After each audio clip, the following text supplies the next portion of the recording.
क्यों ऐसा होता है कि वृषभ राशि के व्यक्ति का नुकसान ज़िंदगी में कई बार होता है? क्या ऐसी चीज़ें हैं जो उनके कंट्रोल से बाहर होती हैं और क्या ऐसा है जो उनके कंट्रोल में होता है? आज की यह वीडियो वृषभ राशि से संबंधित है, जिसके अंतर्गत यही बताऊंगा कि क्या खास बातें अगर आप ध्यान रखें तो अपने धन के नुकसान को और अपने मान सम्मान के नुकसान को आप कम कर सकते हैं।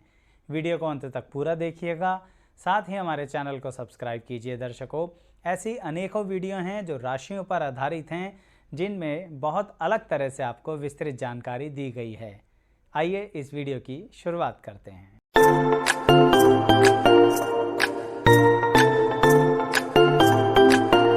मैं एस्ट्रोलॉजर शैलेश जैन आपका हमारे चैनल पर स्वागत करता हूं। दर्शकों, वृषभ राशि का व्यक्ति जो होता है ना, वह कॉन्फिडेंस से भरा हुआ होता है। जो आजकल के ज़माने में हर कोई एक दूसरे से कहता है कि कुछ तो आत्मविश्वास रखो, लेकिन आप जानते हैं कि इस कॉन्फिडेंस के आगे कभी कभी एक वर्ड लग जाए तो थोड़ा डेंजरस हो जाता है, यानी कि ओवर कॉन्फिडेंस। दर्शकों, आज की इस वीडियो में जो भी बातें आपको बुरी लगेंगी कमेंट बॉक्स में लिख ज़रूर दीजिएगा, क्योंकि बातें तो कुछ ऐसे ही होंगी जो कहीं ना कहीं यह जानकारी देंगी कि आखिर नुकसान होता क्यों है। तो सबसे पहली बात समझ में आई आपको, ओवर कॉन्फिडेंस। इसे अलग अलग लेवल पर समझ लीजिए। स्टूडेंट के लेवल पर वृषभ राशि का जो स्टूडेंट होता है वह क्या करता है? वह कहीं भी एक जगह पर अपनी एनर्जी को लगाता ही नहीं है। वह सोचता है कि अपनी एनर्जी को 4 जगह लगाऊंगा तब जाके कुछ अचीव करूंगा। यह बात इस तरह से सोचने की भी तो हो सकती है कि किसी एक ही जगह पर अपने कंपटीशन के लेवल को और हाई करते चले जाएं, तो यानी कि उस कंपटीशन को जीतने का कारण बन सकता है हमारी एनर्जी। लेकिन आप ऐसा नहीं सोचते, आप 4 जगहों पर अपने एनर्जी लगाते हैं, एक ही जगह पर इनफाइनाइट एनर्जी नहीं लगाते। यह दिक्कत आती है। ऐसे ही वृषभ राशि वाले जो कार्य क्षेत्र में होते हैं, उनके साथ भी ऐसी दिक्कतें आती हैं जो कई बार अपना नुकसान करवाते हैं। वह क्वालिटी देते देते क्वांटिटी में फंस जाते हैं। कहने का मतलब ये है दर्शकों कि सर्विसेज कहीं ना कहीं अपने सीनियर्स को, अपनी ऑर्गेनाइजेशन को, अपने जूनियर्स को, अपने क्लाइंट्स को, अपने कस्टमर्स को आप जो सेवाएं देते हैं ना, बहुत बेहतरीन देते हैं। शुरुआत बहुत अच्छी होती है। क्यों? क्योंकि उस समय आप क्या कर रहे होते हैं? डेडिकेशन दिखा रहे होते हैं। लेकिन वृषभ राशि की कमी, एक समय के बाद वो डेडिकेशन कैलकुलेशन में फंस जाती है और वहाँ जाकर वृषभ राशि वाले व्यक्ति को बहुत अधिक नुकसान का सामना करना पड़ता है। क्यों? क्योंकि लोग तो आपसे आपकी क्वालिटी के कारण जुड़े थे, लोग तो आपसे कनेक्ट हुए थे आपके डेडिकेशन के कारण। लोग आपसे कनेक्ट हुए थे क्योंकि आप लोगों के लिए बहुत ही ज़्यादा सर्विसेज दे रहे थे। लेकिन अब क्या हो रहा है? सिर्फ कैलकुलेशन। इस कारणवश वृषभ राशि का व्यक्ति बहुत नुकसान उठाता है अपने काम धंधे में। मैं यह बिल्कुल नहीं कह रहा कि प्रॉफिट नहीं कमाना चाहिए। नॉर्मल, एबनॉर्मल दोनों तरह के प्रॉफिट होते हैं ज़िंदगी के अंदर। कीजिए, बिल्कुल अर्न कीजिए। लेकिन वृषभ राशि का व्यक्ति करता क्या है? एक समय के बाद उसमें ही इतना लिप्त हो जाता है कि प्रोडक्टिविटी की तरफ, क्वालिटी की तरफ, क्रिएटिविटी की तरफ से जो उसकी काबिलियत है ना, उससे अपना ध्यान हटा लेता है।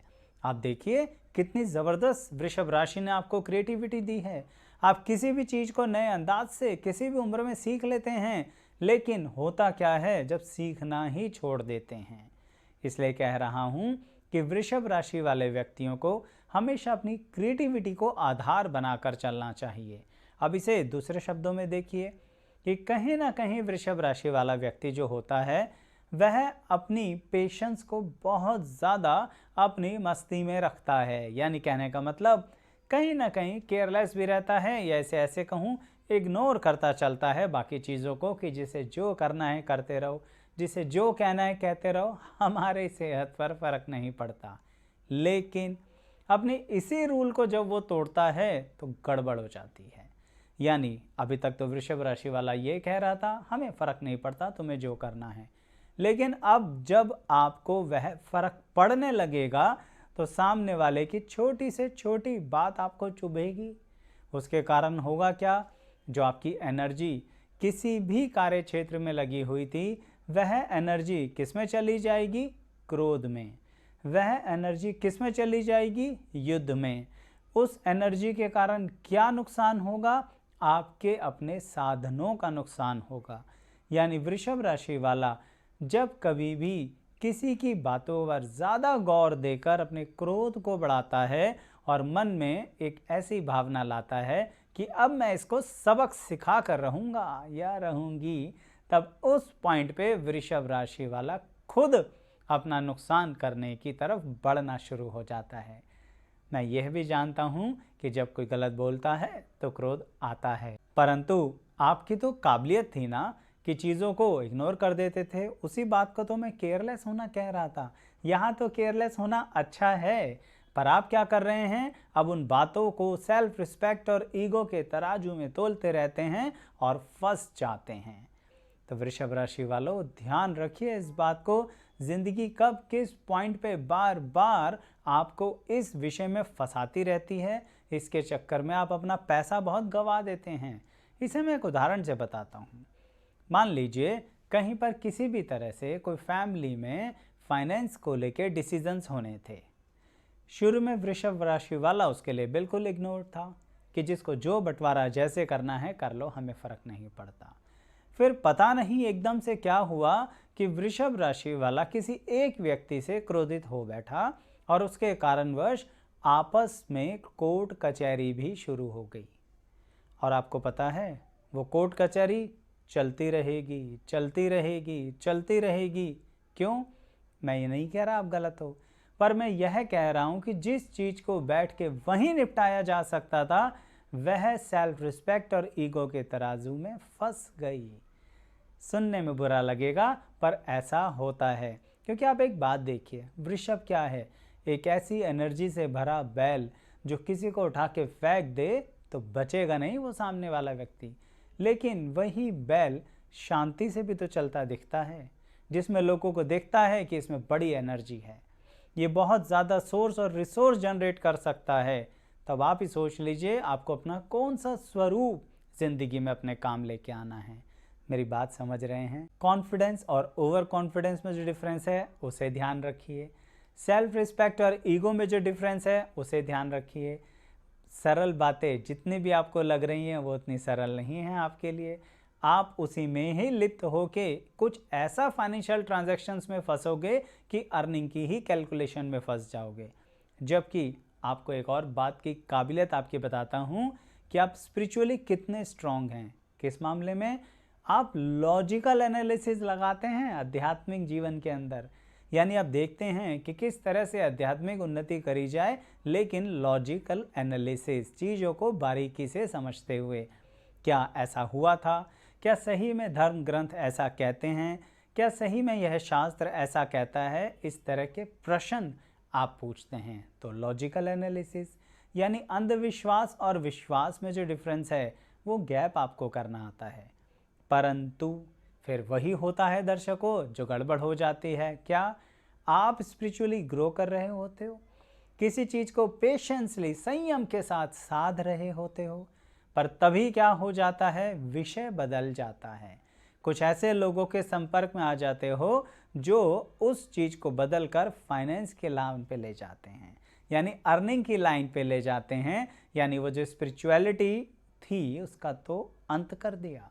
अब तो प्रैक्टिकल लाइफ में अर्न कैसे करना है, कैसे अपने इस ऑर्गेनाइजेशन को ग्रो करना है, कैसे लोगों को मेंबर बनाना है, कैसे लोगों को अपने साथ जोड़ना है और इसे बड़ा और बड़ा और बड़ा करते चले जाना है। दर्शकों, आपकी राशि आपको एक काबिलियत देती है कि आप सही में बहुत अच्छा ग्रो करोगे। आपको फाइनेंशियल स्टेबिलिटीज़ भी देती है, लेकिन एक कमी देती है डिससेटिस्फैक्शन की। वो जो बेचैनी है ना, उसके कारणवश कुछ इधर उधर गड़बड़ हो ही जाती है। तो इसलिए कह रहा हूँ जब प्रैक्टिकल लाइफ में चीज़ें अचीव हों तो अपने आप को स्पिरिचुअल लाइफ में ग्रो कीजिए, क्योंकि वृषभ राशि की यही कमी है।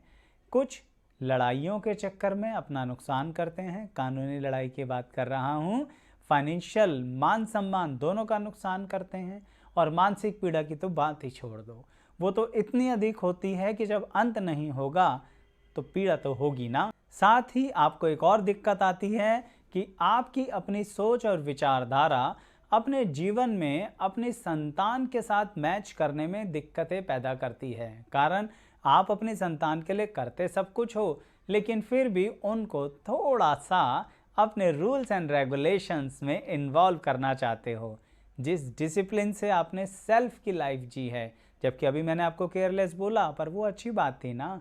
तो जिस तरह से सेल्फ डिसिप्लिन रखा, वो सेल्फ डिसिप्लिन ज़रूरी तो नहीं आपके एसोसिएट्स में हो, आपकी संतान में हो, और तो और आपके जीवन साथी में भी हो, क्योंकि यही वो वजह रहती है जिसके कारण झगड़ा बढ़ जाता है। और वो झगड़ा इस लेवल पर चला जाता है कि संबंध भी टूट जाते हैं। आज की वीडियो तो इसी से संबंधित है दर्शकों, कि किस तरह से क्या नुकसान करते हैं अपना, क्योंकि मोटिव यही है कि अगर थोड़ी सी बात भी समझ में आ गई तो जो इस समय फंसे हुए हैं ऐसी परिस्थितियों में, शायद अपने शांत मन का, अपनी क्रिएटिविटी का इस्तेमाल करते हुए अपनी इस परेशानी को कम कर लेंगे। साथ ही दर्शकों यह भी कहना चाहूँगा कि ऐसे ही अपने करीबी व्यक्तियों की जन्म की राशियों के आधार पर विस्तृत जानकारी लेना चाहते हैं, हमारे इस चैनल को सब्सक्राइब कीजिए, बेल आइकन को प्रेस कीजिए और प्लेलिस्ट के सेक्शन पर आकर देखिए, आपको प्लेलिस्ट मिलेंगी विभिन्न जानकारियों के साथ। और जन्म राशि पर आधारित जो हैं उसका लिंक तो डिस्क्रिप्शन बॉक्स में दिया ही जाएगा। अब अंततः वृषभ राशि वालों के लिए एक बात और कहूँगा जो बहुत आवश्यक है। आपको पता है, आपकी बड़ी अच्छी काबिलियत होती है चीज़ों को बड़े सुंदर ढंग से सजा कर लोगों के सामने रखना, बड़े ही प्यार से चीज़ों को बैलेंस करते हुए चलना। पर होगा क्या अगर किसी ने कोई पॉइंट ऐसा कह दिया जो कि कहीं ना कहीं आपकी पूरे दिन की मेहनत पर पानी फेर देगा, फिर आप बर्दाश्त नहीं कर पाते हैं। यानी बात तो क्रोध की ही है, बात सेल्फ रिस्पेक्ट की ही है, बात ईगो की ही है, लेकिन बड़ी पतली थिन लाइन होती है वृषभ राशि वालों। आपको उस थिन लाइन को ही संभालना और समझना है, क्योंकि मैं बार बार कह रहा हूँ, आपकी क्वालिटीज़ आउटस्टैंडिंग होती हैं, क्षमताएं आउटस्टैंडिंग होती हैं, इवन कैपेसिटी बहुत अच्छी होती है किसी भी तरह के कंपटीशन में रहने की। क्यों? क्योंकि जो लड़ना जानता है उसे पॉजिटिव एंगल से देखो तो कॉम्पीट करना जानता है। कई बार वृषभ राशि के व्यक्तियों को उनकी कुंडली के आधार पर मैं यह सलाह देता हूँ कि आप ज़रूर कॉम्पिटिटिव एग्ज़ाम में बैठना, सबसे पहले जीत जाओगे, यानी कि क्वालिफाई हो जाओगे। लेकिन वही कंपटीशन अगर दूसरे ट्रैक पर ले गए तो क्या होगा? कुछ हाथ नहीं आएगा, सिर्फ लड़ाई चलती रहेगी। इसलिए अंततः बात वही कहूँगा जो शुरू से समझा रहा हूँ, कोई भी चीज़ एक्सट्रीम लेवल पर मत कीजिए।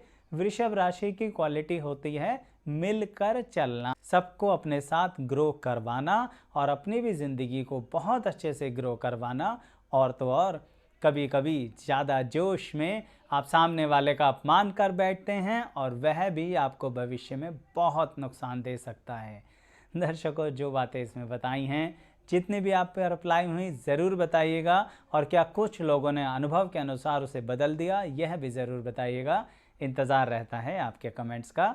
लाइक शेयर सब्सक्राइब ज़रूर कीजिएगा। धन्यवाद।